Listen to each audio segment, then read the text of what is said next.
que é para os gregos, né? A adoração ao Deus verdadeiro. Então vamos lá, irmãos. João capítulo 4, do versículo 1 ao versículo 26. Os fariseus ouviram falar que Jesus estava fazendo e batizando mais discípulos do que João, embora não fosse Jesus quem batizasse, mas os seus discípulos. Quando o Senhor ficou sabendo disso, saiu da Judéia e voltou outra vez mais à Galiléia. Era-lhe necessário passar por Samaria. Assim, chegou a uma cidade de Samaria chamada Sicar, perto das terras que Jacó dera a seu filho José. Havia ali um poço de Jacó. Jesus, cansado da viagem, sentou-se à beira do poço. Isso se deu por volta do meio-dia. Nisso veio uma mulher samaritana tirar água.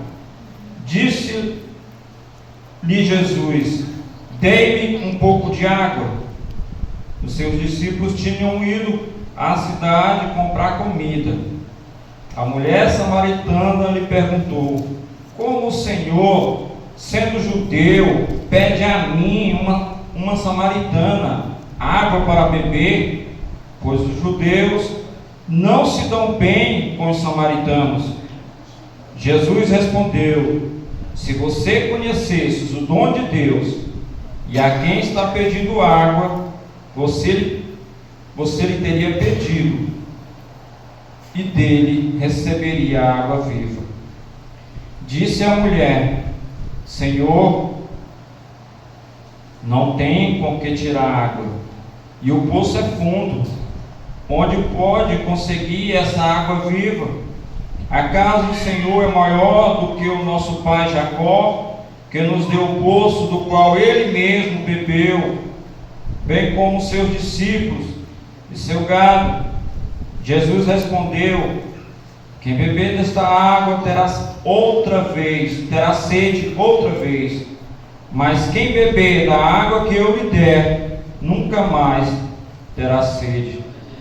Ao contrário, a água que eu lhe der se tornará nele uma fonte de água a jorrar para a vida eterna. A mulher disse-lhe: Senhor, dê-me desta água para que eu não tenha mais sede, nem precise voltar aqui para tirar a água. E ele lhe disse: vá, chame o seu marido e volte. Não tenho marido, respondeu ela. Disse-lhe Jesus: você falou corretamente, dizendo que não tem marido. O fato é que você já teve 5, e o homem com quem agora vive não é seu marido. O que você acabou de dizer é verdade. Disse a mulher: Senhor, vejo que é profeta. Nossos antepassados adoraram neste monte, mas vocês, judeus, dizem que Jerusalém é o lugar onde se deve adorar. Creia em mim, mulher, declarou ele. Está próximo a hora em que vocês não adorarão o Pai, nem neste monte, nem em Jerusalém. Vocês, samaritanos, adoram o que não conhecem. Nós adoramos o que conhecemos, pois a salvação vem dos judeus. No entanto, está chegando a hora, e de fato já chegou, em que os verdadeiros adoradores adorarão o Pai em espírito e em verdade. São estes os adoradores que o Pai procura. Deus é espírito, e é necessário que os seus adoradores adorem em espírito e em verdade. Disse a mulher: Eu sei que o Messias, chamado Cristo, está por vir. Quando ele vier, explicará tudo para nós. Então Jesus declarou: eu sou o Messias, eu que falo contigo, que estou falando com você. Amém? Amado Deus, diante dessa tua palavra, Senhor, lida, eu quero te agradecer, Senhor, e te pedir que tu venha trazer clareza, revelação e entendimento, Pai. E quero te dizer, Senhor, que só tu és digno de toda honra, de toda glória, de todo louvor, de toda exaltação.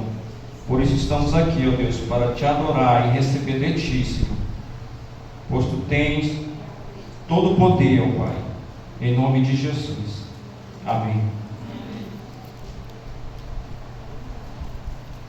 Meus irmãos, esta passagem bíblica é muito conhecida, e eu me lembro dessa meu pai pregando nos cultos de campanha. Hoje eu liguei para ele, para desejar de Deus, ontem, liguei para ele para falar dos cultos de campanha que ele fazia na rua, e essa era uma das mensagens que ele usava muito. Então, essa palavra fala muito comigo, e eu espero e acredito que ela falará com todos aqui nesta noite. Amém?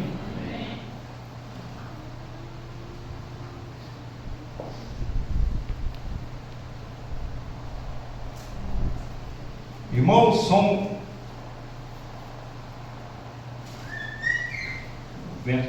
alguém pode ligar ali, por favor, só esse ventilador.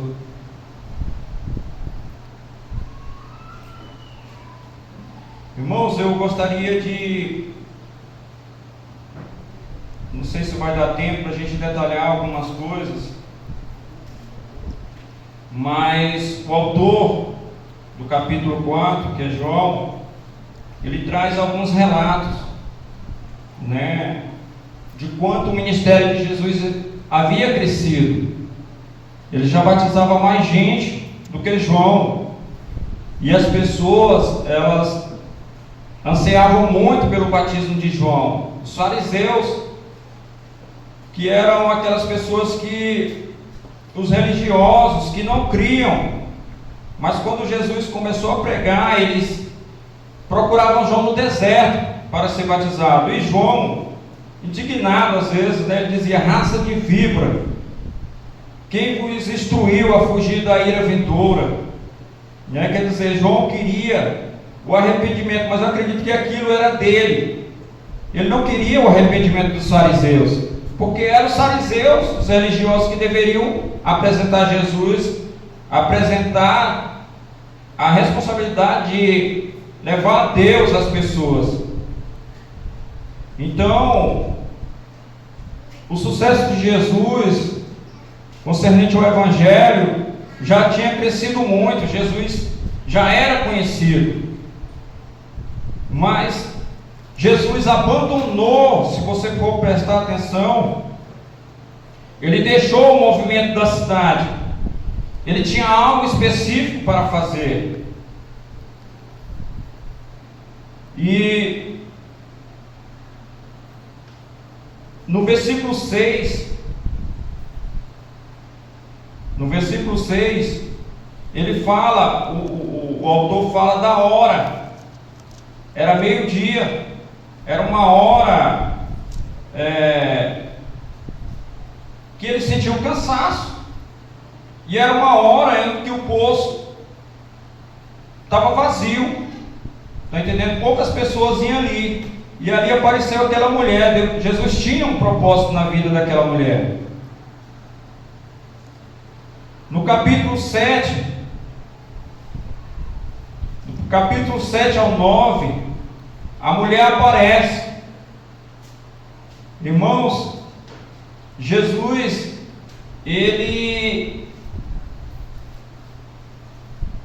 eu acredito e tenho certeza, tenho plena convicção, ele premeditou aquele encontro. Foi um encontro especial. Jesus queria falar não só com aquela mulher, mas falar com as nações, falar com muita gente. através daquela mensagem. E no capítulo 7, aquela mulher aparece para ele, parece um encontro casual, né? Para aquela mulher seria um encontro casual. E ele pede de beber para aquela mulher.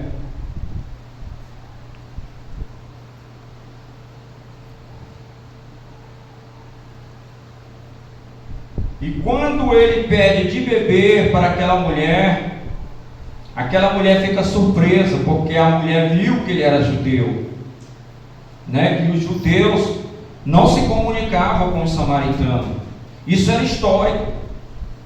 Todos nós sabemos que Israel eram 12 tribos.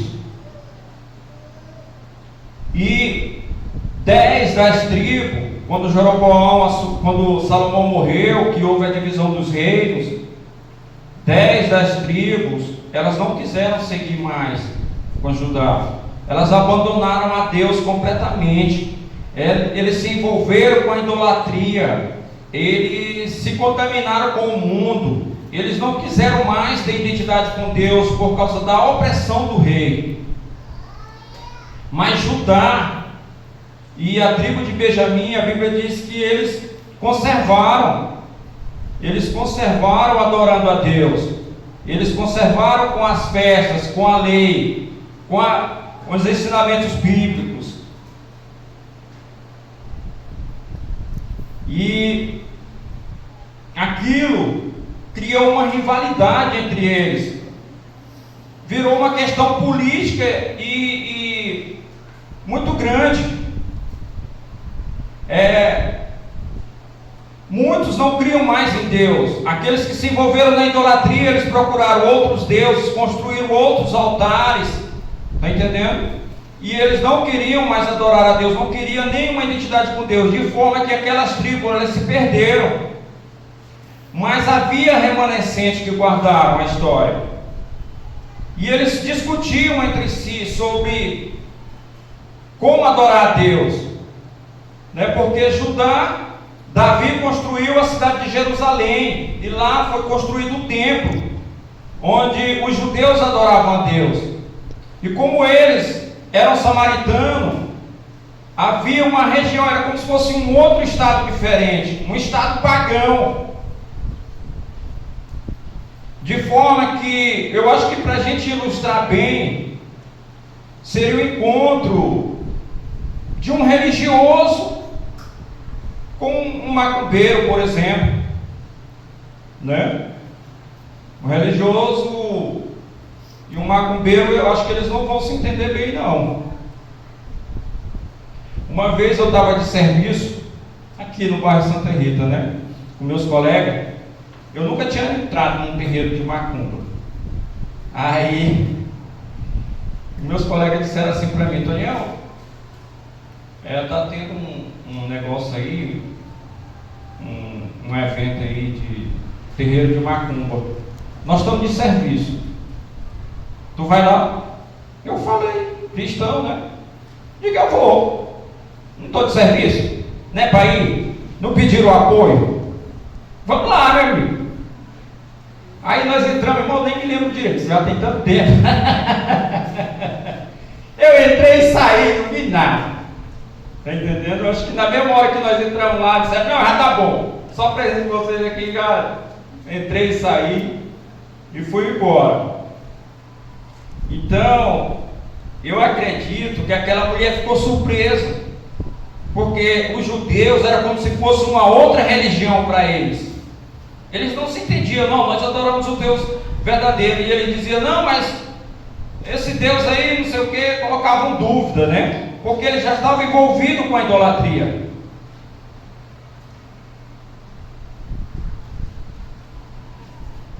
E ali começa um grande diálogo entre Jesus e aquela mulher.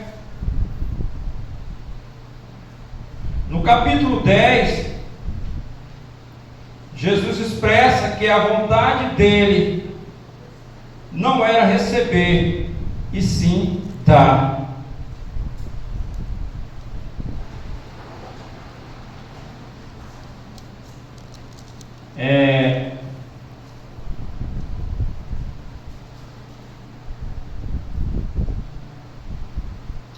No versículo 10, quando ela diz: os judeus não se comunicam com o samaritano. E Jesus: se tu conhecesses o dom de Deus e quem está te pedindo água, você lhe pediria e ele te daria água viva. Às vezes não, com certeza, meus irmãos, a intenção de Jesus não era receber água, mas era dar água para aquela mulher. Jesus, nós vemos o físico, mas Jesus, ele viu o espiritual daquela mulher.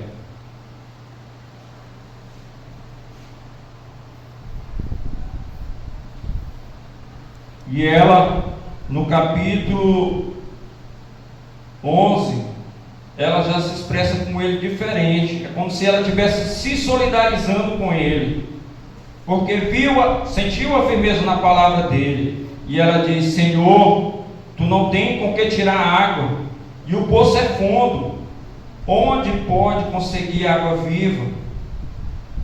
Irmãos, ela olhou para ele, ela não viu um balde na mão dele, ela não viu uma corda, e o poço era fundo.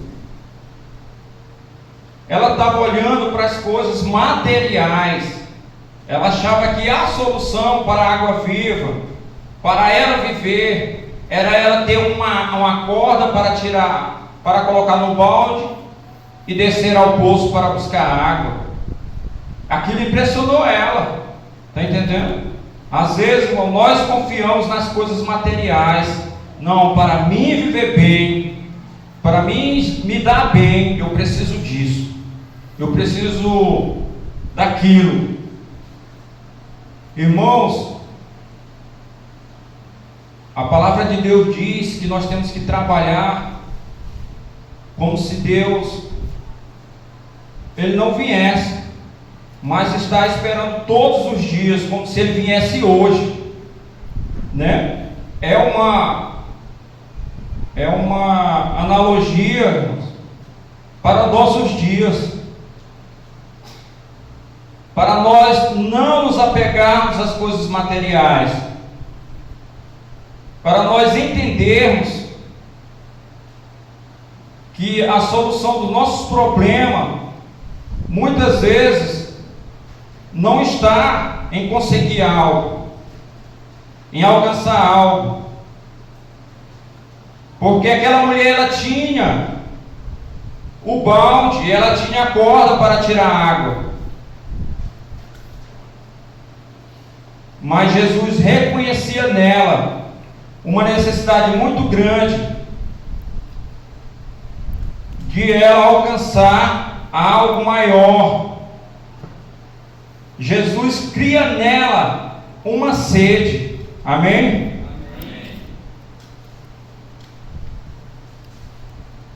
No capítulo 13, Jesus continua explanando: quem beber desta água terá sede outra vez, mas quem beber da água que eu lhe der, nunca mais terá sede. Ao contrário, a água que eu lhe der tornará nele uma fonte de água viva que jorra para a vida eterna. Irmãos,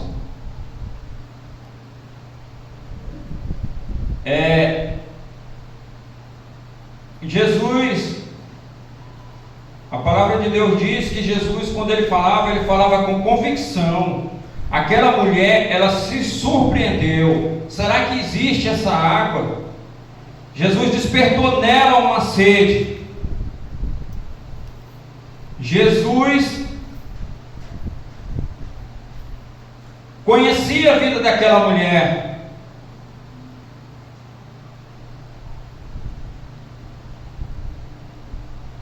A mulher então disse: Senhor, dê-me dessa água para que eu não tenha mais sede, nem preciso voltar aqui para tirar água.